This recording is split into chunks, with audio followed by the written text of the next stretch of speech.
Welcome into the DNVR Avalanche podcast presented by DraftKings Sportsbook. Use code DNVR when we sign up for a new account to get amazing odds boosts every single day. Blaise, Rudo, Meghan coming to you as the Avs.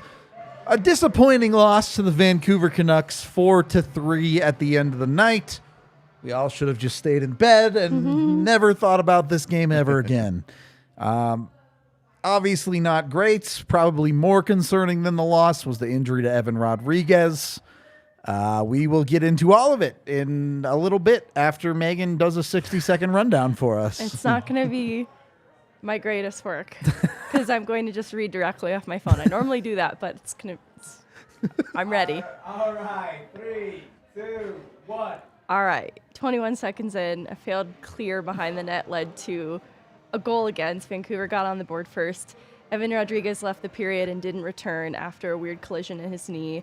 About midway in the first, Mikko slid into the crease and slid what I believe was a well-timed Devontae's shot. That was from Artturi Lehkonen, got them on the board.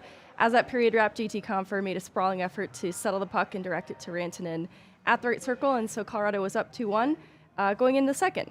In the second, Avs challenged that Garland goal for interference, and they succeeded, but seconds later, Ethan Bear's shot was tipped by Bo Horvat for a tie game. Mikko sacrificed his face for a double minor high stick, and after several McKinnon one-timer attempts, Cam Makar got it done. Third period, Sheldon Dry scores 4-4 after Makar red rovers a guy at the blue line, and there's this controversial call, which we'll talk about. Canucks get up 4-3, win the game after some weird officiating in the third. And that's it for the pod. Thanks everyone. Let's get out of here. Unfortunately for us, no. We have to stay here until Thanksgiving by law. Look, the Avs had multiple leads in this hockey game and I don't like this. Did not win.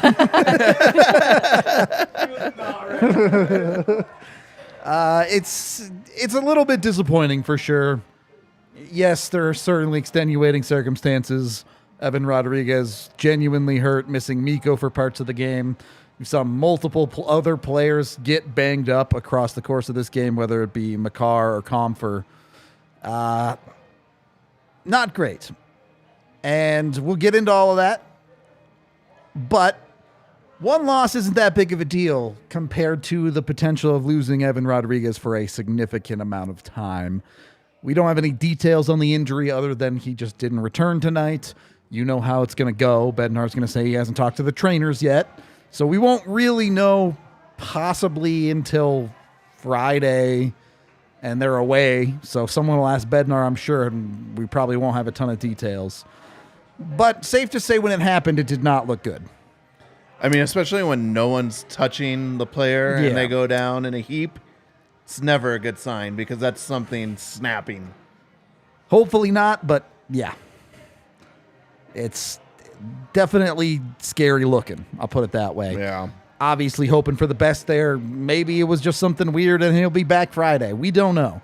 But that's not how I'm writing it down in my brain. I'm getting ready for him to be gone for a while. Yes.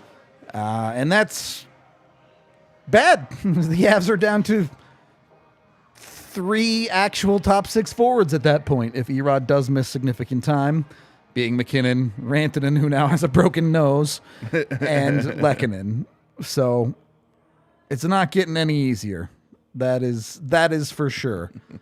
But the actual game itself, first goal is weird, right? Like, I think I even tweeted out, LOL, the Avs didn't wake up for the game, but it's just a weird puck that skips off of Devon Taves' stick. A routine play where all the Avs are expecting Taves to handle it, and they're going the other way. Instead, it's a wide open guy in front because none of the Avs are in position for a puck bouncing by him. Well, it's just kind of weird because, like, I think there's a little bit of a misread there, too, because Taves looked like he was going to come to the front of the net to cover. Yeah. So Makar goes down to cover the guy, but they're both actually on him. Behind the goal line, yeah. So it just left a guy wide open in the slot. He flubs the puck, and it just flips over the top of the glove. They definitely weren't expecting it, and even Makar was a step behind that play, which isn't typical of him, and it was just because of how weird it was. When you have those two guys back there, a guy flubs it, you're like, all right, we'll have, we're going to recover the puck and break it out. Doesn't pose a huge threat. Yeah. unfortunately, the first goal of the game given up there. And you know what? Like, through the first half of this game, the Avs worked hard to completely negate that first goal and then some, right? Yeah. Through the rest of the first period, the Avs were the better team. They end up picking up 2 goals, both from Mikko. The first one, just a good dash right down the middle of the ice. The second one, a classic Mikko rip a puck into a wide open net on the power play. Well, it was a power play, right? It was. Is that the JT Confer when he passes over? The second Mikko. Yeah. The one that was the one-timer from the circle was. Yeah. The one where he was in the crease, though, was not yeah. but very cool. Very cool. Great description. Well, he like choked down on his stick so far. Did you see that? He was playing like with half his stick. He does that fairly often in and around the net. And, you know, we kind of saw it at other times when he was out.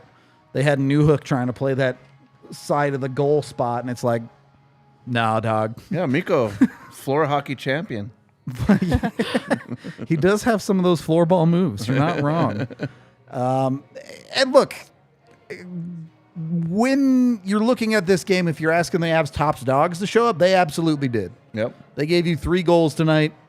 It's hard to really put any more weight on those guys' shoulders in this hockey game, you know, depending on how you feel about that Cale Makar call. But I'm pretty sure I know how everyone in this chat feels about it, and they're not going to blame Cale for it. So, You want to talk about that right now? no, we'll get there. We'll get there. I'm just saying, your top dogs got the job done tonight, and you still came up a little bit short.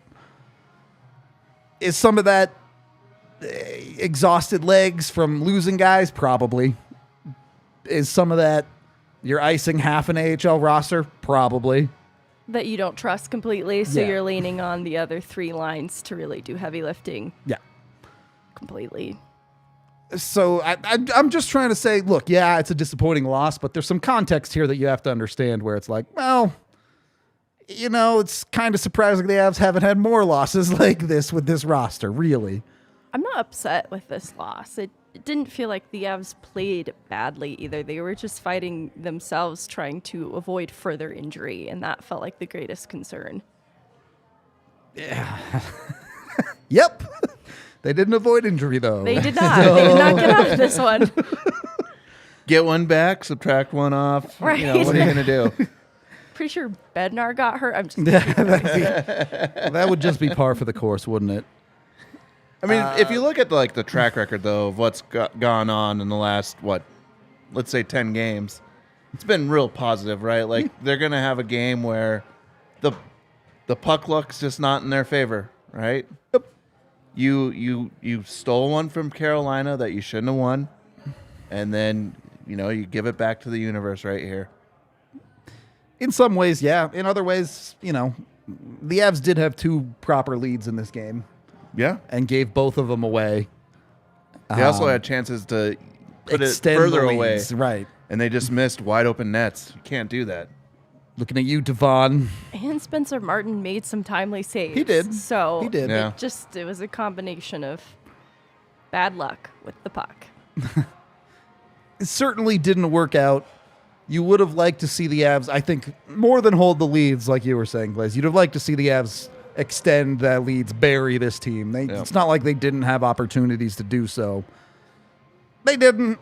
They let them back in. It ends up being a blown lead loss. Sucks, but again, when you put it in context, you go, oh, word. Yeah, Alex Newhook played like 16 minutes tonight in the top 6. Oh, yeah, Oskar Oluasson was in the game. Oh, yeah, their bottom line had Dryden Hunt on the power play. Oscar was on the top line for a little bit. Yeah, Like let Oscar on PP too. I can't believe they didn't put Oscar on PP2 as well, but you know what? They didn't. Anyway, end of the first period, Avs are up 2-1. You feel pretty good about the game at that point. You get into the second period. First thing we got to talk about is the goal that is called back. Because this did happen. It didn't really matter because Vancouver scored like a minute later in the exact same way. So it was kind of negated. But I am curious. When I saw that play, I would have challenged it. I'll put it that way. So is that credit Bednar, or is it just wacky goaltender interference nonsense? You would have challenged it? I or- would not have Yeah. challenged that.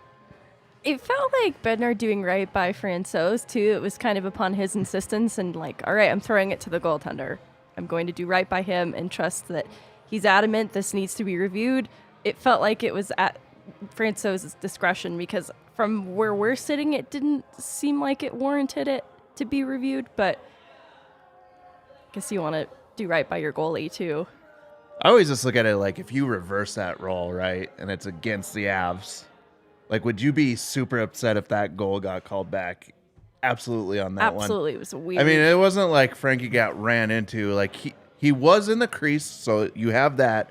But then Frankie just shoves the guy out of the way. That's the problem I have is Francouz initiates the contact in a situation where he's not initiating contact because he's trying to make a save. He just rolls into the dude and gives him a shove. But either way, cool. Good for the Avs. Well, was it? Was it though? They get that one called back. Unfortunately, I think it was 90 seconds later or something. Similar play happens. A tip in front goes in. That's one where you go, okay, these things happen. A nice tip play from Vancouver. Tip your cap. It's a tie game. Move on to the next one. Yeah, Horvat with a nice stick there. That was a great redirection. It really was. Yeah.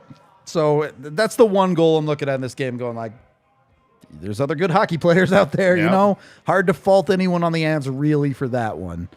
So at least you have that going for you. The Avs gave up one goal that you can't really blame anyone on. But beyond that, if you're looking for good vibes at the start of your day, Athletic Greens. Just one scoop in your cup of water every morning to get you going. Obviously, it's super good for a bunch of different parts of your body. It'll get your immune system going. It's great for workout routines. It's got a bunch of probiotics, 75 different vitamins and minerals, adaptogens, all sorts of other cool stuff that, is good for your body and good for all of that stuff. So highly recommend you check it out today at athleticgreens.com/avalanche to let them know we sent you over there. And when you order, you get a year's supply of vitamin D to go with it just for purchasing. So take control of your health today and get over to athleticgreens.com/avalanche. Also brought to you by DraftKings Sportsbook. Right now, they got the hockey promotion going on. Use the DNVR code when you sign up for a new account today with them. If you bet $5 on any NHL team to win their next game, if they do, you get $150 in free bets. So get it in there. Get $150 in free bets and go make a ton of money with DraftKings betting on whatever you feel like. Mikko Rantanen, multiple point nights. It's the freest bet in America at this point. I don't know what to tell you. You got to get in on it. Of course, you can also bet on all sorts of other stuff, too. You can bet on who you think is going to win awards at the end of the year. You can bet on teams to make or miss the playoffs. Whatever you want to get in on. DraftKings has you covered well beyond hockey, too. If you want to bet on crazy sports that I've never heard of, you can do that also. So head on over to DraftKings. Use that DNVR code with a new account. Must be 21 or older. Colorado only. Other terms, restrictions, and conditions apply. See DraftKings.com/sportsbook and the show notes for details. Of course, if you have a gambling problem, call 1-800-522-4700. Second period of the DNVR Avalanche podcast presented by DraftKings Sportsbook. What could the Avs do better tonight? Let's get into this conversation. How do the Avs fix the problems they had tonight? Well, I mean, the second period, we started talking about 10 minutes into that second period, there was no sustained pressure whatsoever. They had 2 shots on net. Mm-hmm. They looked like they were just all over the place there. They couldn't get the puck in deep. They couldn't set anything up. Looked just kind of discombobulated down there. Just forgot how to play hockey for a little bit. Yep. True. I have no argument. It was hibernation time at the start of the second period. You would like to see the Avs play a complete game. I think at this point, again, I understand there's factors there in the lack of bodies that they have to play. But there have not been a ton of games this year where you've seen them play a full 60 minutes. Yeah. The Washington game and I guess the second game against Columbus out in Finland are really the only two that I can think of where it felt pretty good all the way through the game. Can you fault them though right now No, with all the of course, injuries? yeah, like- is it hard to put together a full 60 minutes when half of your team is missing, and it seems like there's a carousel of injuries going on right now? It's incredibly difficult, not because they're missing half of the team, but because in any game where they don't get out to a big lead because of those roster issues, the bench is ridiculously short. Yeah.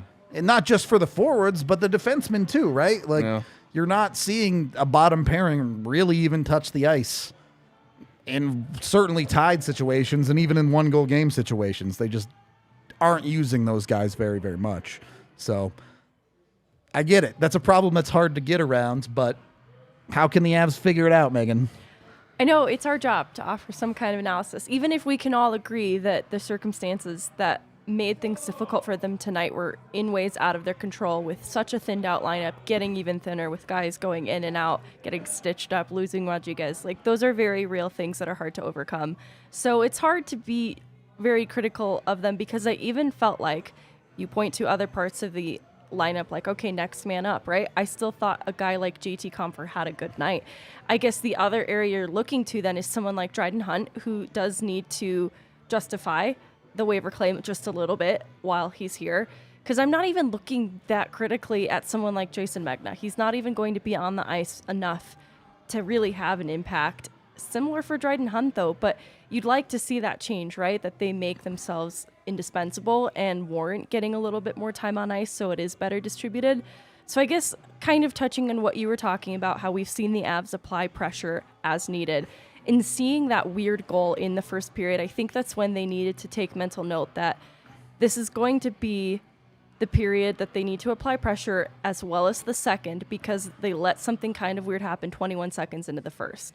And so knowing that, the second period is kind of where I point to it being a little bit unacceptable that they didn't apply more pressure, because they were understandably gassed in the third. And I think they could have anticipated that. Seeing Evan Rodrigues go down, I think they could have anticipated that and had a stronger second period. And that's really where I would point to them to have I've looked for a little more goal support overall. And then it wasn't a great night for Frankie.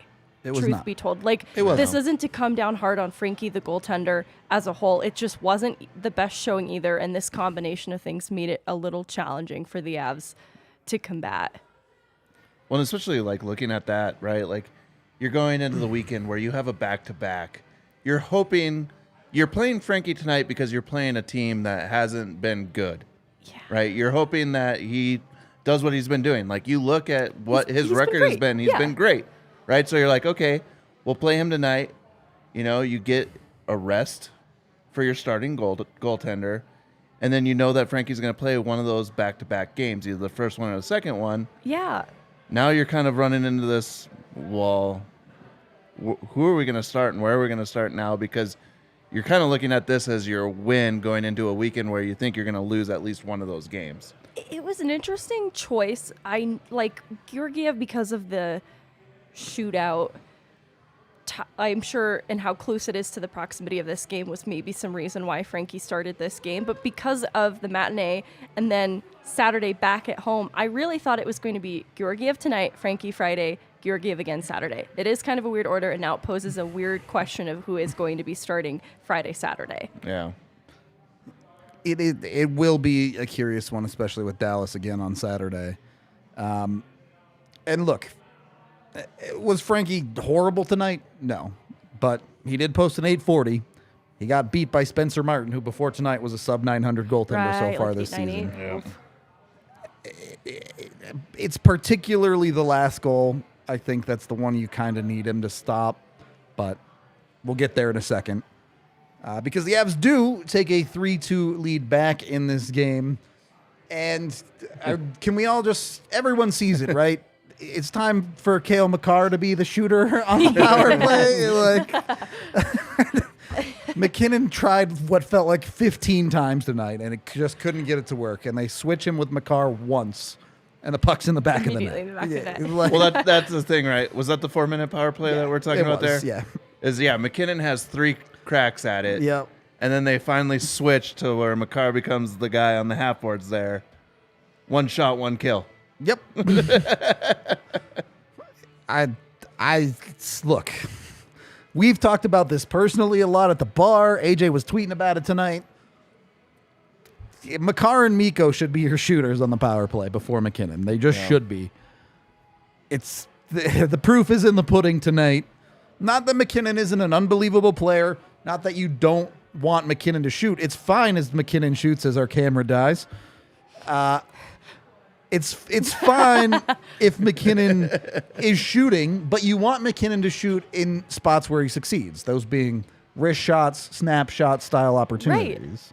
Right. So the 1T is cool when it works, but Makar's and Mikko's are just better than yours, Mac. I don't know what to tell you. Yeah, he has other. I think having him up at the point, though, is kind of an interesting idea as well, because like he has such a hard shot. When you're looking at Makar and Rantanen, they have that precision shot to them, right? So they're perfect on the half walls there. But having McKinnon as that bomb from the top, that's another weapon that you can have then. Yep.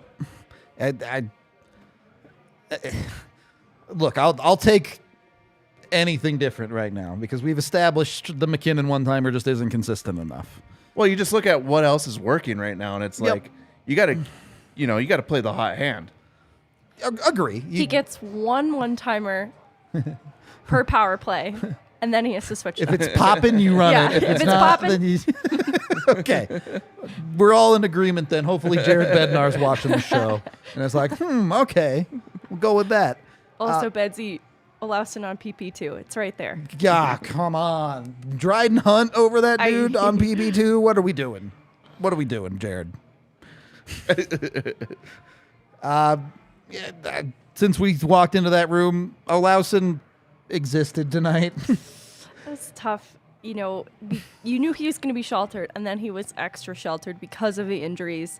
I understand it, too. Like, I don't think he did anything egregiously wrong in the time that we saw him. I think it was like 9 shifts, right? Yep. I didn't think he looked completely out of place. It just wasn't very much to evaluate either. And, like, not particularly surprising. We kind of knew that was likely to be the way things went.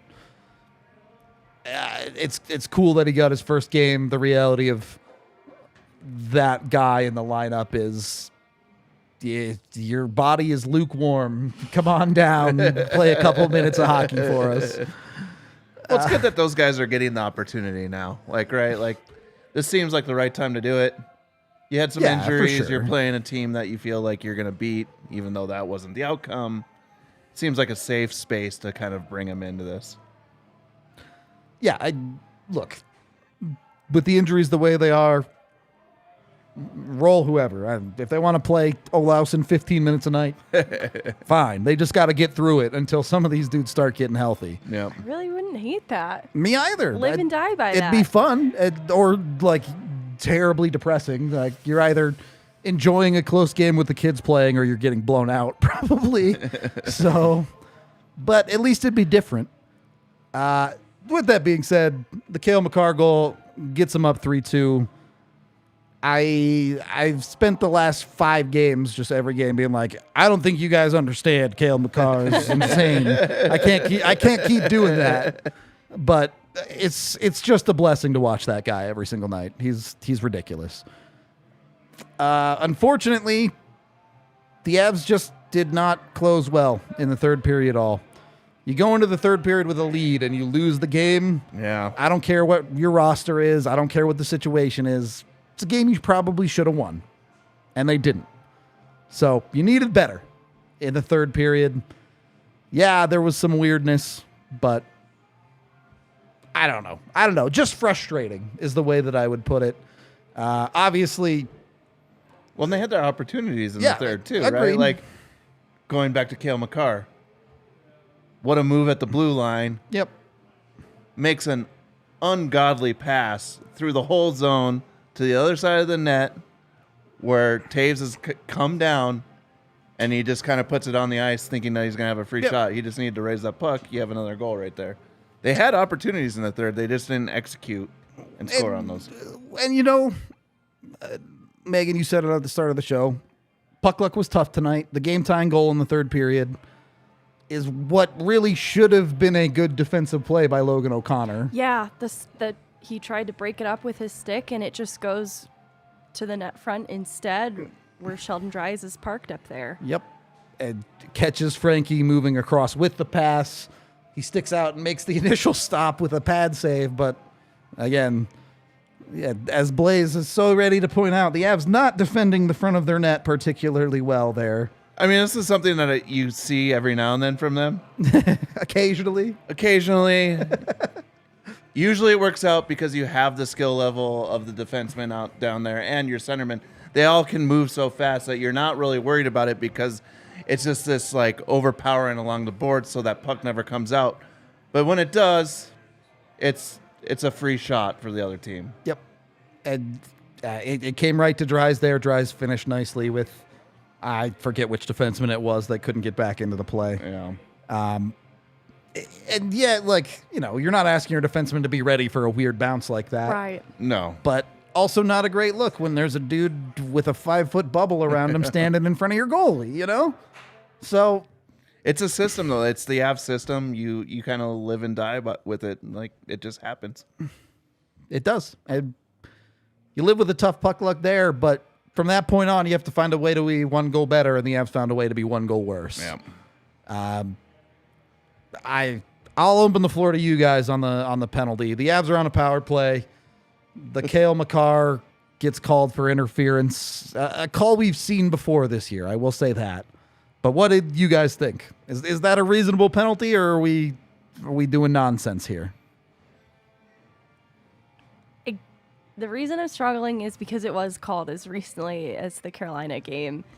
Exact same circumstance, right? He parks at the blue line as a strategy to just kind of stonewall a guy trying to enter the zone, and it's called as interference in Carolina. It just feels like, all right, this is consistently how it's being called. Might need to reevaluate. I know I'm going to probably get flamed in the chat for this. Might need to reevaluate then if that is going to be a risky strategy that does sometimes get called. I don't know. It seems like it's getting called all the time. The problem with it is, like, you're entitled to your ice. Yeah. And this one isn't as egregious as you've seen before. Like, Cale Makar's Right. not looking at the guy. Right. The last one, He's like, you can tell. You can see what's He's like, going on. Let me just slide into his path here. This one is like, if I, he's trying to basically just, I don't know, I guess not get out of the way, but just kind of stay in his ice. Yeah, you can't, like, expect him to step across the blue line and go offside Right. either. Yeah. Like, and the problem I had with this, and Jesse tweeted this out tonight from the game, where it's like, if I'm seeing that call, if I'm a penalty killer and I'm seeing that call getting called in the league this year, I'm standing at the blue line, picking a guy, and just skating right at him until I run into him. Yep. Like I didn't have a big issue with the last one because, like we talked about, Makar's looking at him. You can see that it's a planned play. This one, Cheeky, yeah. Yeah, this one just seems like it's, it's a bang bang. Like, he could have gone right, he could have gone left. He's not looking at the guy. Yep. I just don't know. And, like, if that's the way they're going to call it, fine. Like, whatever. The Avs need to adjust. If I would say if they get that call against them one more time this year, it's like, okay, you can't do that anymore. Yeah. You just have to figure out a different way to play. But I also don't see how the refs could ever keep that call consistent. That's probably the issue, too. Yep. It was interesting to see how frustrated Makar was. You don't Yeah. normally see that He was level of pretty emotion adamant. out of Yeah. him, which is pretty revealing, too, that this time specifically wasn't as intentional Yep. as times we've seen before. And the thing is, like, I would have a bigger issue with it if I think it made a bigger impact on the game. But I don't think Makar's penalty is what led to the goal against the Avs. Like, it takes away a power play opportunity, sure. But the Avs just kind of get beat on the next play, regardless of it. It wasn't the Avs penalty kill. It was a 4-on-4 situation. And you have really what shouldn't be that dangerous of a play where Vancouver gets in the zone. They give it to Ethan Bear. He throws a shot on from well outside the circles. And yeah, Francouz gets screened. Sure, there's some traffic. But goaltenders, part of their job is fighting through screens. And Frankie just never sees this one, is never even close to it. and it's up in the top half of the net, and ends up being the game-winning goal on really a play that just shouldn't have been that dangerous. Do you need a stop from Frankie? Maybe. Did the penalty call hurt the momentum? Yeah, sure. If you want to make that argument, I would agree. But you can't have a penalty call just lead to your team falling flat on their face immediately. It's not good enough. It's a great shot. It was pretty far away. It's up over his shoulder.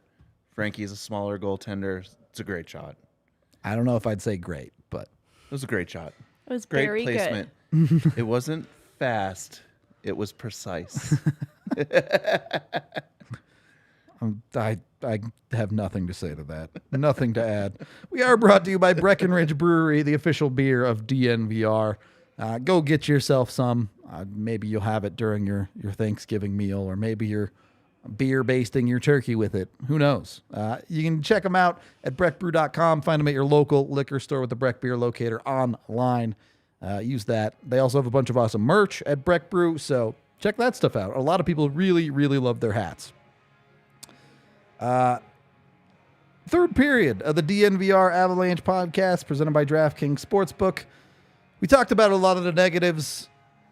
Finishing up the game, Avs never really got it going, if we're being honest, after that 4-3 goal. They had a couple shifts or two where it felt dangerous, but never put it together, and final nail in the coffin is Lucky getting called for an interference penalty on an offensive zone faceoff, which, par for the course, I guess. I also don't like the interference calls on the faceoffs, but I think there's at least a decent argument that what Lecky did was interference. I think it was a good call. It was a weird way to interfere, but I think it was a good call. He had to interfere there. More of a trip than an interference, maybe. But yeah, I mean, puck's going the other way. Yeah. Is what it is. I mean, if the Avalanche were a car, they ran out of gas. Oh, for sure. 100%. They hit a few things. They got banged up. The car was a little banged up, you know. Rear view or Just wasn't good. side mirror. Steering wheel's driving straight and you're holding it like this. It's not great. And we've talked about a lot of the negatives. Would be remiss to not mention the huge positive tonight being Mikko Rantanen. One, being okay. Probably just a broken nose, nothing serious. And two, well, I know we talked about him a little bit, but another 2-goal night for the dude and 2 sweet goals. Yeah. Like, if you're looking for the player that has stepped up the most because of the injuries the Avs have had, I think it's Mikko. I say that because it doesn't matter who's on the ice. McKinnon and Makar are always great. Right. But you've seen Mikko hit that next level without some of these other options the Avs have. And it's the guy we've all been waiting for. We've been asking Mikko to be this dude. And he's being the dude. I don't know. I guess he's being the moose, I should say. He's more moose than man at this point. More moose. Well, it's just one of those things, like, he makes the game look so easy, right? Like, Yep. It looks like he's not trying, but when you see the portions where he does look like he's trying, now he's using that huge frame that he has and being physical as well. Yep. Hard agree. I mean, it's just that more dimensional game that he's, rounding out right now. And it's good to see it, especially when you have all these injuries and he's just stepping up to the plate, showing the way for the younger guys, too, that are coming up from the AHL, how to play a full-rounded game. I think we knew Mikko could do this, and we've seen him do it. It's just seeing him do it consistently game after game has been something we've been left wanting more, and he's finally doing that, and it's great to see. Great, and also frustrating that the Avs let a game get away from them where they got that out of Mikko. Right. Yeah. Right? It's unfortunate. 100% understand where people disappointed in that loss are coming from. But if I'm being honest, I'll be way more disappointed Friday when I find out Erod's out for 3 hurt. months. Yeah. Bad. Like, 3 months. Oh. I'm being optimistic. You're an optimist yeah, there. being optimistic here. I'm going to say 6 to 8. I hope not. That's worst case, right? Like, if that's the case, the Avs have a 2C problem once again. Ben Myers. I'm kidding. I mean, Probably not for 2C, but don't be surprised if you see that guy. I do think we forget that he exists. Like, we're quick to point to Galchenyuk, but he's probably a lower risk guy that could plug into the lineup way more easily. I think they're still giving Galchenyuk a look before they make any decisions. Most likely, but we'll see as it comes through. We do have some super chats to get to here.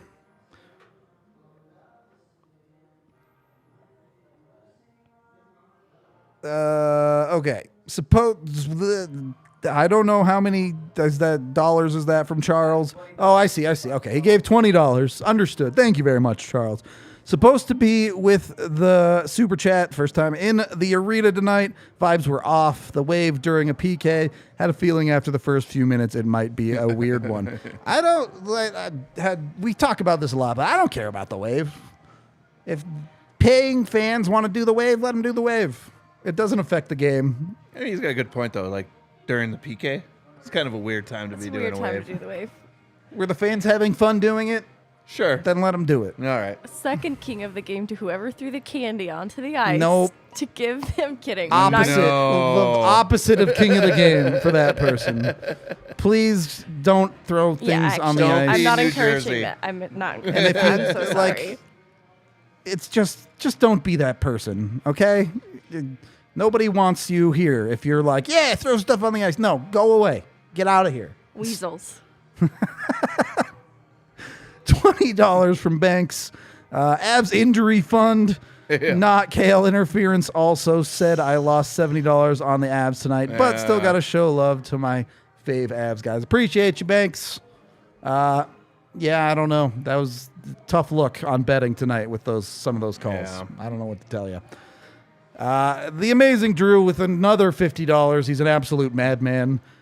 We need to have Meghan with a knife at the arena holding a sign saying, if you hurt our guys, I'll hurt you. We also need to start a ticker for Makar interference penalties. We have way too many things that people are asking for tickers of. You guys got to chill. I started with posts, and now you're like, every injury, add a ticker. Every call, add a ticker. Every time Bednar calls a timeout, add a ticker. He's like, calm down. Calm down, guys. Every missed McKinnon one-timer, add a ticker. That ticker goes up too fast to keep track of, I think. $20 more from the Gorilla guys. Happy Thanksgiving. Thanksgiving to you as well and to everybody in the chat who observes. And if it's not a holiday weekend for you, then happy Thursday tomorrow. I don't know. I'm pretty good. I don't think there's a whole lot more in depth to go out on this game. Avs probably should have pulled it out, but instead they gassed it out. So, any final thoughts from either of you? I think it's an important time to talk about what we're grateful for. And I'm grateful for Val Nichushkin, and I hope that he's healthy soon. There you go. Hopefully Val is back soon. Blaise? I'm not going to go that route. I'm going, this makes the weekend a lot harder of a back-to-back series now with this loss, because I think you're looking at this one as that should have been a W, and now you have to go into this weekend going, we got to win against Nashville, and then you have a very tough game on Saturday. Yeah, I mean, I think if you split, you're okay. I mean, it's all this is two divisional opponents that you're going against. I know, but given the context, I think if you split, you're okay with it. $2 more from Banks saying Avs country, let's ride. Is that what people say when teams lose now, I guess?